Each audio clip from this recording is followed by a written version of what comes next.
And it's hard to imagine that the mayor and the city council have been involved in a legal squabble over the contract for the past 2 years, but it looks like a deal could now soon be in the works. It looks like Richards Disposal could soon get a long-term contract to collect Jackson trash. Mayor Chokwe Lumumba said Monday a committee reviewing companies that bid for the garbage contract has selected Richards. Richards' current emergency contract expires March 31st. The mayor says the New Orleans-based company and one other firm were the only 2 bidders. The other company didn't meet the minimum qualifications, according to the mayor. The mayor says he wants to make sure there won't be another disruption in trash collection.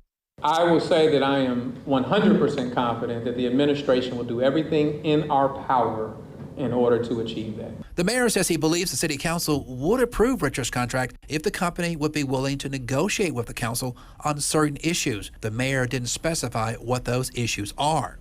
The thing that they were asking to be negotiated with Richards, if they were able to do that, that they would have 4 votes for that, right?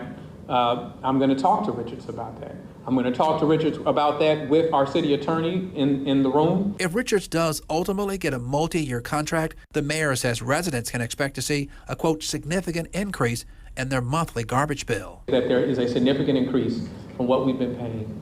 There is an increase from the last RFP, and there's an increase from the RFP before that. And so I think that it would have behooved us in order to get into a contract as soon as possible.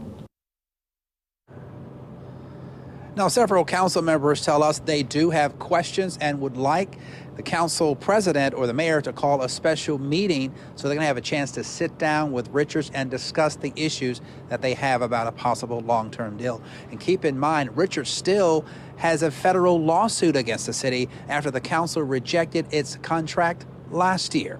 For now, we're live at City Hall. Ross Adams, 16 WAPT News.